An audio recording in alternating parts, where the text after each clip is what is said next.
The Durian Heat, bringing big ideas and critical opinions in Southeast Asia. Welcome back to Durian ASEAN, the voice of discovery and sharing. You're with Grace at the Durian Heat, where we discuss matters or issues around Southeast Asia.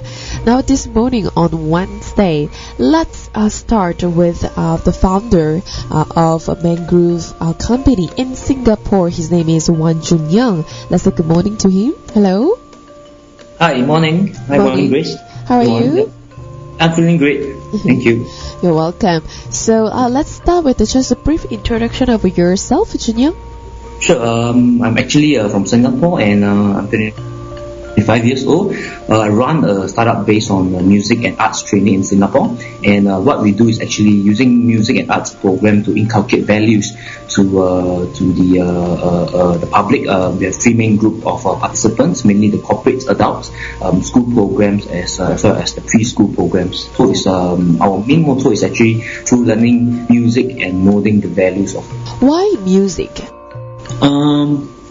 Firstly, I think I benefited a lot from learning music. I used to be an introvert, a guy, and with low self-esteem. But through learning music, and especially going out for performances, you have to show the best side of you to the audience, and this really helped to build out a lot of self-esteem. And I'm in the area of Japanese taiko drumming, which require a lot of teamwork, playing together.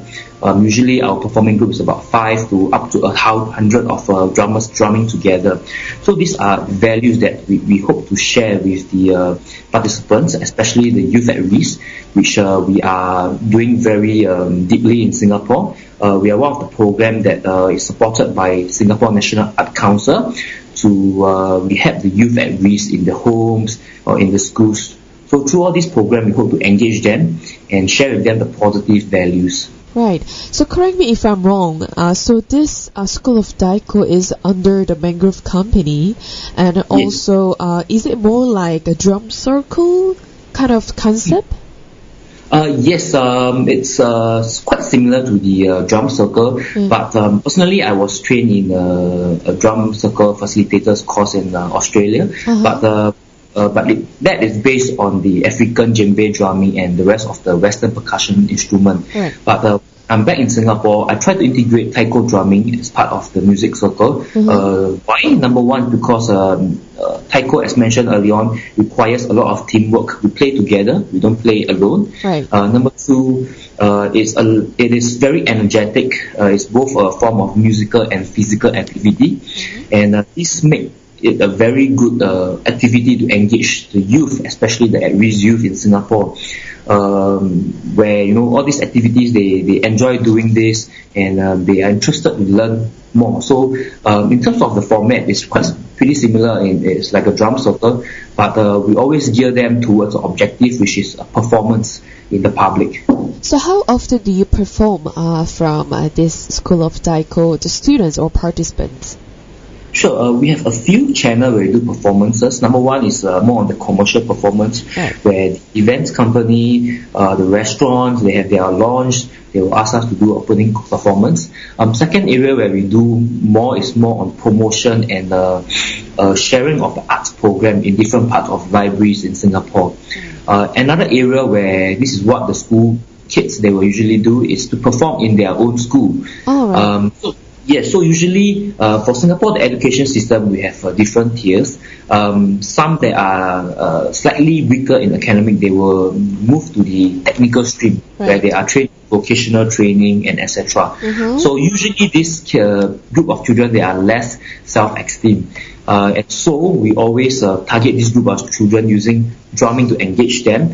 And at the end of the workshop, they will get a chance to perform for the whole school.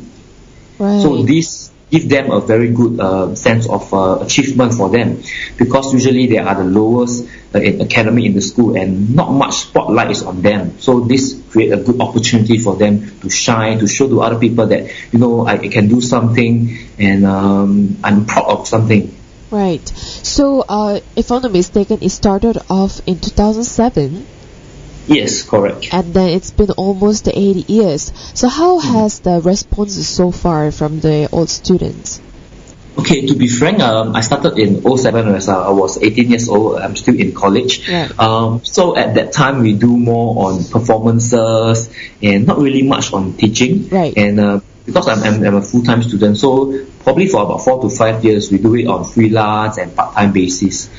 Just about 2 to 3 years back, we started to work with a lot of charity organizations, and they started to ask us to use drums to engage the youth at risk. So we started off with doing for a group of 10 youth in one of the community centers in Singapore, and the response was getting better and better, and started more and more adults, typically the women.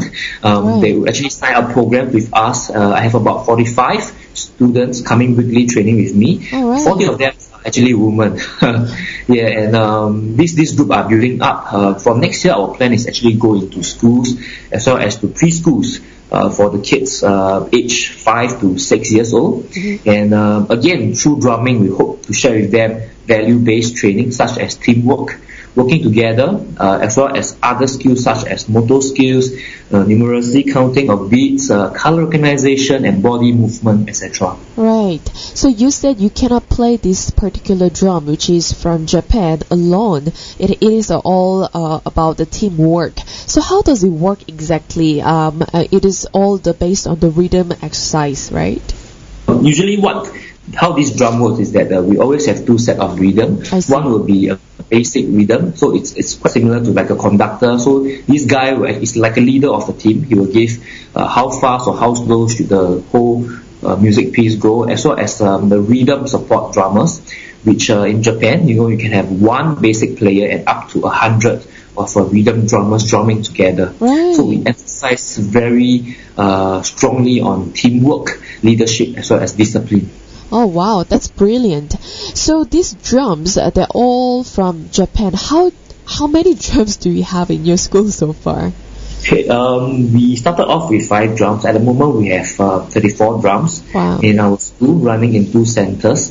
But again, next year we have, as mentioned, we are going to preschool, we are going to schools, and this means that we need more instruments. So we are actually currently trying to try out something which is we call it a green taiko. That means we are using recycled materials to build drums, such as arrows and banners to build drums. This concept is actually quite popular in the States as well as in Australia, New Zealand. So in Singapore, it's still quite a rare thing, and we're trying to try out how can we build this drum. Number one, because these drums are pretty low in cost, it's easier for us to transport around, and as well as for the school to purchase the drums. A typical drum from Japan will cost up to 1,000 Singapore dollar just for 1 set of drums, and this makes the school have some budget constraint when they're deciding to start a drum group. So we hope that doing this recycled drum, or green taiko we call it, will help the school to take, they have that courage to start a drumming group in their schools. It would be great to manufacture drums from scratch in Singapore and to be able to produce. I mean, that's you mentioned about the cost effect, and also to be able to bring awareness of this whole the activity that people can engage to. Yes, correct. And regarding this company, or I will just particularly mention the School of Daiko. I'm looking at this website, and yes, I see the majorities are women, and then I can also perhaps safely say that they're all working adults. So, what is the positive effect of playing these drums, rather than, apart from socializing and also building the teamwork within oneself, the personal the achievement? What will be the best achievement from here? Sure. Basically, we have a various group of women coming over to drums. Right. Some of them is when they are young, they are not financial stable to actually go for music programs when they are young. So when they grow up, they have some sort of financial income coming in. They want to do something that they like. So that's one of the reasons. Second reason, I would say why a lot of adults, typical age from 25 to probably 55, 65. My older student is about 68 years old. Wow. I think drum provide a distressing effect for them. So it's not purely on drums only. When they come for lessons, because we are training in a group of 10, 15. Yeah. When they come, they interact with people, they talk to people, they make friends in the class, and sometimes this relationship goes out of training. They go out for a drink, they go for overseas trip, and this is what we really want to promote a community in the school itself. Although we are a music school, we hope our students to get the best rhythm, be a best drummer, but we focus very strongly on the relationship building in the school itself. Oh, wow. Just example, we organize programs just to keep everyone engaged, because at the moment we have about 6 classes running every week, and different class, they might not know each other. So every half a year we organize activities, etc., to get them together. Every year we also organize a trip to Japan, where our students travel all the way to the villages in Japan to understudy or to learn the original taiko drumming spirit from the locals. So it's like a 1-week program. So during this program, they make friends, they know each other better, and this is what very important for us in School of Taiko, and this is what we firmly believe in. It's really building relationship through music, and people get to distress through learning music, through drums. Yeah, that is very important for us. That's brilliant. So you talk about touring around in Japan, basically going to villages and then learn from their own teachers. But how popular is it in Japan itself? Do they really practice these drums performances? I think taiko is one of the very, I would say, original arts or music from Japan. I see. In fact, I would believe that every schools in Japan, they will have their own drumming group, and it's quite popular among in Japan. I believe probably there's about 2,000-3,000 taiko drumming group in Japan, in different part of Japan. So it's quite popular for them to have this training. So what usually we do is we have a partner group in Nagano, Japan, and every year we bring the students down. They live in a village, they stay together, they drum together every day for about 6 hours. Right. And this is what we really want, people getting together. I mean, in the present world, everyone is so concentrate in their own things, for Facebook or on social media, etc. And, we lack of communication, face-to-face communication, relationship building, and we hope that through drumming, people can get together and start to talk to each other and make friends. Right. Yeah, so that's very important for us. Yes, that's brilliant. So we'll continue our conversation with Wang Junyong after this short break. So stay tuned with us.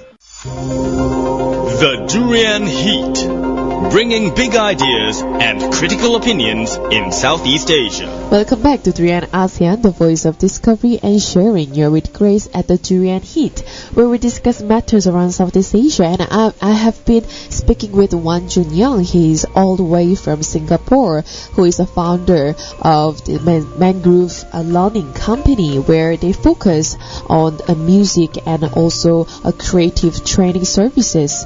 And basically, in the first segment, we've been just talking briefly about the company and what the company has been doing so far and what their focuses are.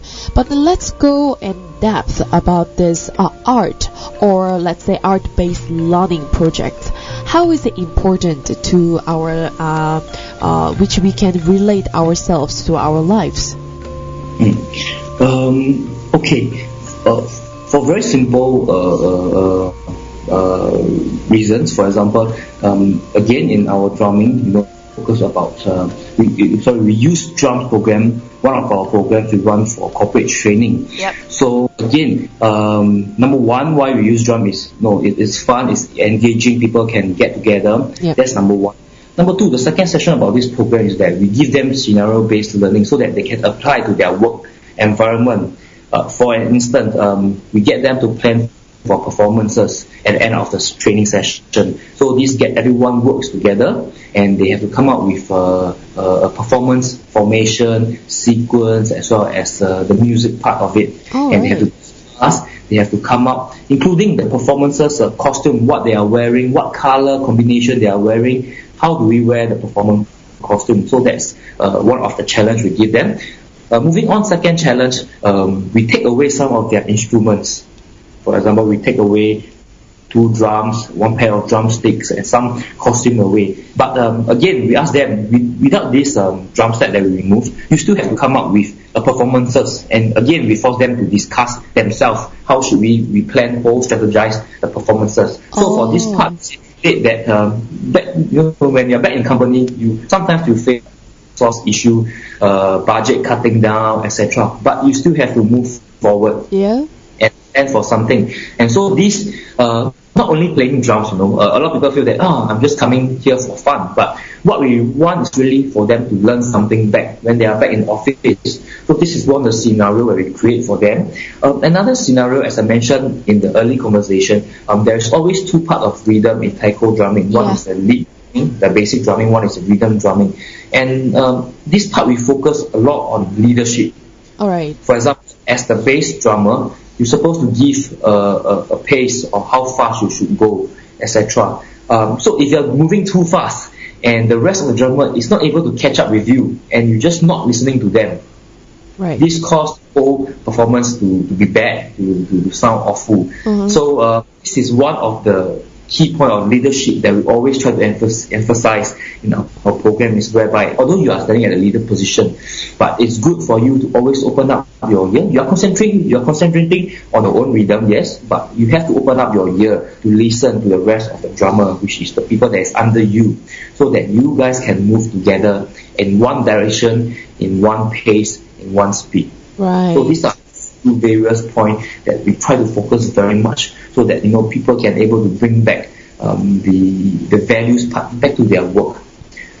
For instance, for youth program and children program, we get one drums for 2 participants to share. Oh, right. Some school or some clients, they will ask me, is it because you do not have sufficient drums? Why they are sharing 2 person into 1 drum? But our reason doing this is because that we hope that, especially for the children, they learn how to respect the space for themselves as well as the space for their partners. All right. When they share drums, they have to understand how to work with each other, because they are sharing the instrument itself. Whether the action is too big, whether they affect other people. So for example, if these kids are playing too loud and other kids are not able to follow, so how can we improve the whole situation? Oh, that's very interesting. That we are doing, we try to put a real life scenario to them so that they can learn from playing music.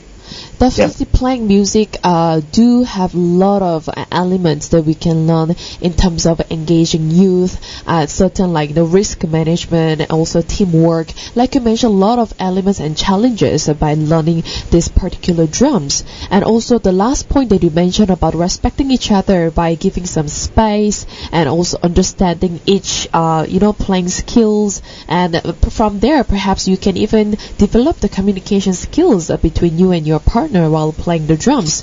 That's really brilliant. But let's go back to Singaporean system. You mentioned in the first segment very briefly about the education system here. There, it's a bit different from the surrounding countries. Perhaps could you elaborate more, and why is it lacking in Singapore if that's happening right now, and when it comes to art-based subjects? Okay. I would say art-based training or music-based training is still quite a new and a niche segment in Singapore, and especially the past 5 years, the Singapore government is trying very hard to encourage and promote cultural, artistic development in the nation itself.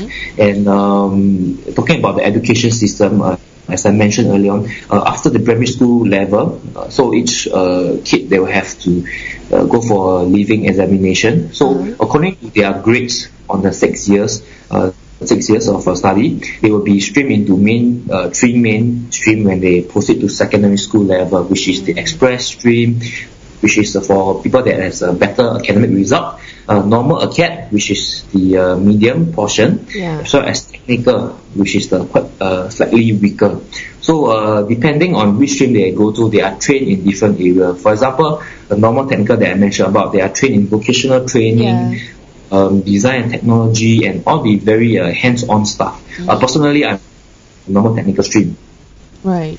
From the school, yes. So talking about how this program will help. As I mentioned, the government is trying a lot to promote all this, and they are coming out with various funding to support arts program in schools, especially for the at-risk youth, because they believe firmly that through music people will change. Especially we have to start to engage them from young. And if you ask me, I think there's a very strong support from the Singapore government for the artists and the arts group in Singapore, promote all these arts cultural activities and arts training in schools for the public. I also mentioned earlier on that we run music programs in different parts of countries. So these are actually government funded programs where the public are able to attend all these music and arts programs for free. So we hope by doing all this to bring up the whole standards of artistic and cultural development in the country. Right, that's very interesting. So you've mentioned mostly, also mainly about educational approach in Singapore and also by the government and other cultural department. But when it comes to performances, how often do Singaporeans appreciate music or any forms of art in Singapore? I would say that if you have been to Singapore, we have a few theatre, for example, the Esplanade Theatre, etc. So for example, for the Esplanade Theatre, there is an outdoor theatre which is open to the public. Every weekend, Friday, Saturday, Sunday, or some public holidays, there will be free performances in the theatre for anyone to attend these programs. So this is the initiative. We are also, because Singapore it's pretty small, so we have a very strong grassroots organization in Singapore. We call it community centers in different parts of Singapore. And there are also certain committees, arts committee in these community centers are tasked to organize arts program in their own heartland. So we have both programs at a national level as well as a heartland level. And for the schools, it's also a compulsory program for them to go through arts and music lesson. And we also have specialized schools, for example, the Singapore School for the Arts. And this help to train up the new generation of local artists in Singapore. Adding on to that, we also have the National Art Council, which promote very strongly the arts education, arts performances, as well as the awareness in the Singapore community base. So we talked about the platforms in Singapore, and you mentioned different kinds of venues that are already provided in Singapore. But are there any, or let's say, startups or even the Singaporeans who love to provide more space or more platforms for those who really want to perform and increase the awareness of art scene in Singapore? Yes, there is a few programs that is initiated by grassroots organization where they, something like a talent show. People can go for this competition. And they are able to get to perform. And this year is actually our 50 years anniversary in Singapore, and we have this year-long program. It's called SG50 Celebration. And as long as you have a very good project, no matter is it in art, music, or community-based service, everything, you just have to write a report and submit to the ministry. And if the ministry feel that this is a very good report, very good programs and event, they will actually fund this program for you to run. In collaboration to celebration of 50 years anniversary of Singapore. That's brilliant. We have a lot of platforms which I believe that as mentioned, because I think we are small, so it's easier for the government to spread the policy or some of the funding grants all the way down to the public level. So this makes us easier to communicate with everyone in the country. Wow, that's really a brilliant idea. So we'll take another short break. When we come back, we'll continue our conversation with Wang Junyong from the School of Taiko from the Mangrove Company. The Durian Heat, bringing big ideas and critical opinions in Southeast Asia. Welcome back to Durian ASEAN, the voice of discovery and sharing. You're with Grace at the Durian Heat, where we discuss matters around Southeast Asia. And I have been speaking with Junyong from the Mangrove Learning Company. This Mangrove Learning Company established another a small department called the School of Durian at the same time. And that place provides a diverse range of arts which are related to programs. A lot of elements, dance, traditional dance, arts, and even to develop the communication skills. And surprisingly, and also it's really positive, that they can also fix also socio cultural issues that's been going around for ages. And they also focus on youth as well as working adults. So basically everyone can join School of Durian to learn this drum. They borrow the ideas from Japan. And so my question to you, Junyong, when it comes to these drums, and that you have established this beautiful company in Singapore, what is your future plans? Do you have any other areas that you would love to focus on? Sure. It's about 2 to 3 years into the company. It started off with just a dream. We're trying to see whether this thing works. Is it able to sustain in a long-term period? Right. And just like any startup, everybody will doubt you in the first place. Especially when I'm doing arts program, and they will feel that, are you sure you are going to play drums for the rest of your life? Yeah. It's very.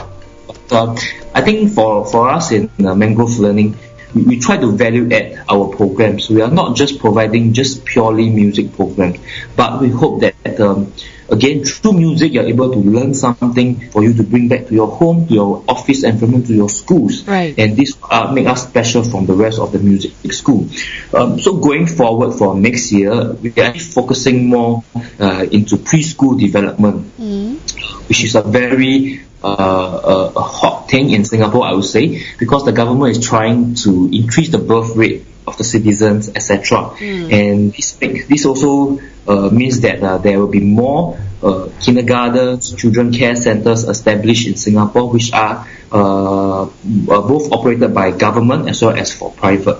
And we feel that this is a very good business area for us to go into using drums program. And thus we're actually working with the Institute of Technical Education in Singapore, group of students to co-develop a preschool training program using taiko drummings. So in this program, is a 3 months long program. We talk about numeracy, development, counting of rhythms, body coordination, working, social and emotional learning, teamwork, etc. So actually next month, January, we're actually organizing a launch to invite the various preschool industry partners in Singapore to attend this launch, and for us to share what our program is all about, and hope that by doing so we are able to penetrate into the preschool segment market.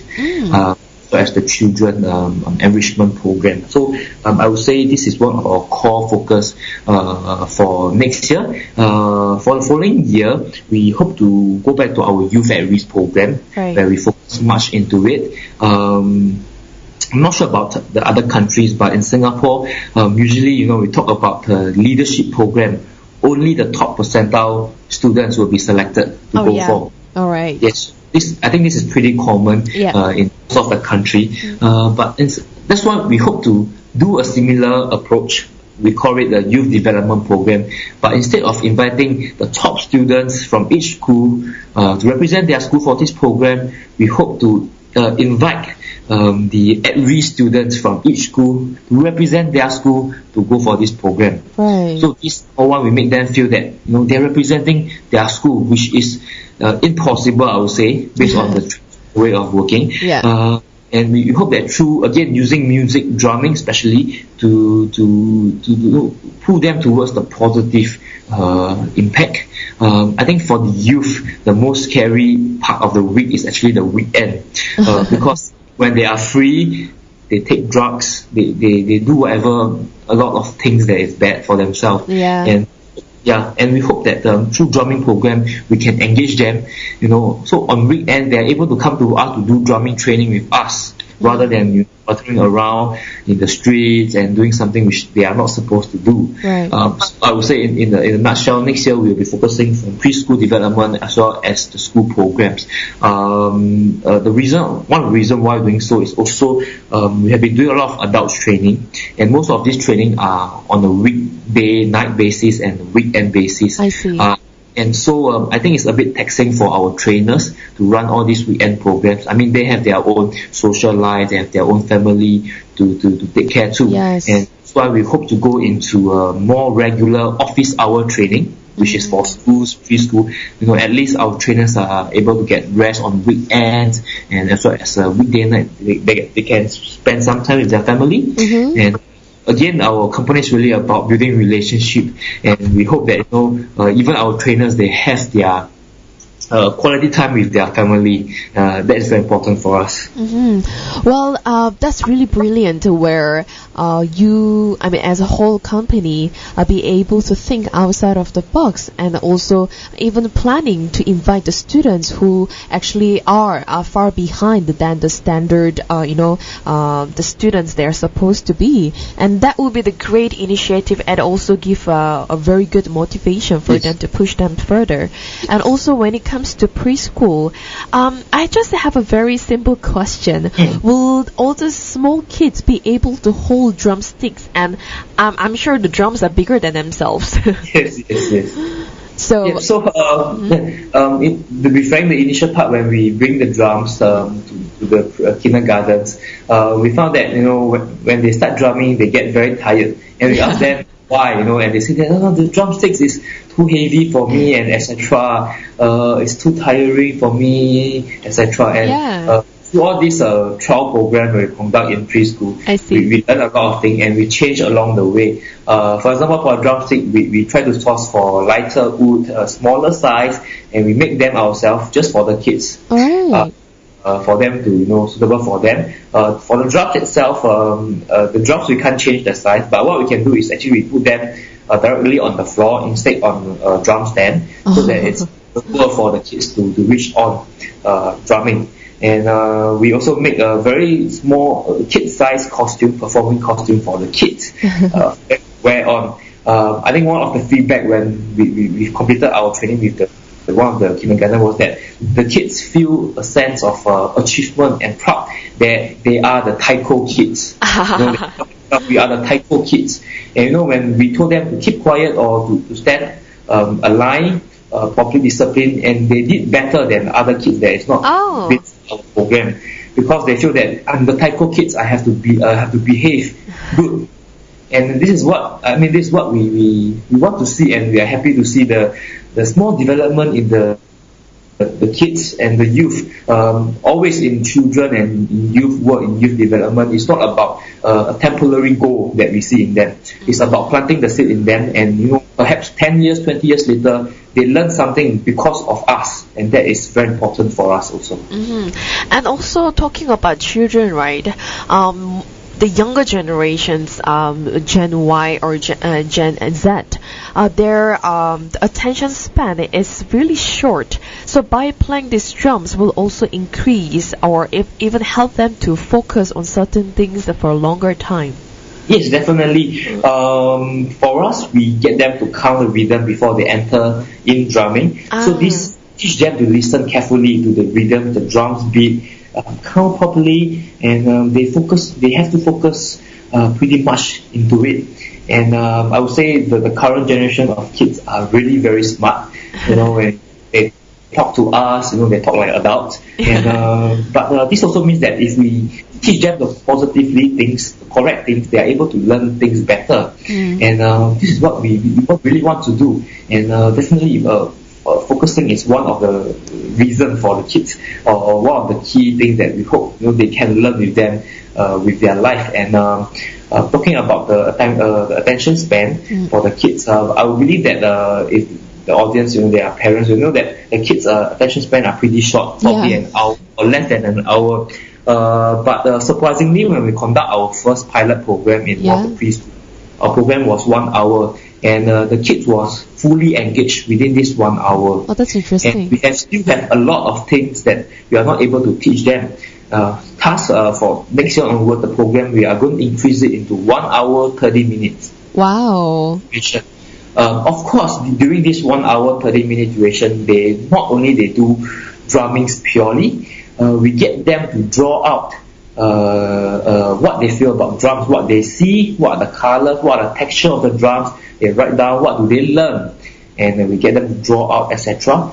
We also bring them through back to the traditional or the history of Japan. You know, how does drum make from? What are the materials that drum make from? And what are the culture? Why drum is used in Japan back then? So all these programs we hope to engage them for fully 1 hour 30 minutes. And always the preschool teachers, they enjoy our program a lot. Why? Because after our program, the kids will be very tired and they will just like, okay, I'm just gonna sit there and just wait. And they are less active. And the teachers say that they thank us for doing that because usually the kids will just keep running around because they are so energetic. But after our program, we sort of reduce their energy level by 50%. And the preschool, they love it so much. So you're helping them as well. Yes. That's very interesting. Yes. And also having 90 minutes of lesson, it's going to be a very challenging for both parties. But I guess it goes beyond the whole playing drum performance. You learn about the pure essence of creativity there. And that is something that generally when you talk about the Asian countries, the whole nations really need to focus on. Because perhaps we focus more on the academical skills. We want to have more information, more knowledge. We want to be good at science or even history, all those literature part. But however, we tend to ignore or be negligent towards the art scenes or art department, which is very important in our lives. And that's what a Mangrove learning company has been doing and starting from Singapore. So do you plan to expand further around to neighboring countries, perhaps Malaysia, Indonesia, other nations? Yes, this is one of our plans to actually expand the ASEAN country. Nice. And we're actually looking for partners and in other countries to see if we can run these programs in the country for a trial first. We are also, as mentioned earlier on, I'm also trained in drum beat facilitation from an organization in Australia, and we hope to bring in this facilitation program in Singapore first, and if possible, we hope to bring it across the ASEAN country to share about how music can create an impact in people, especially for the younger generation, and how can we use music, typically drums, to build relationship with people, and how can we move forward from the normal 4 rooms learning environment into a different type of learning environment, which is what we want to focus pretty much on. But of course, we have to stand our feet firm in Singapore first before we move out, which I believe in 2 to 3 years' time we hope to expand to the ASEAN country. Wow, that's beautiful. Well, all the best to Mangrove's learning, and especially to School of Taiko. And also thank you very much for participating in our interviews at Durian ASEAN. Thank you for having me, Grace. Thank you.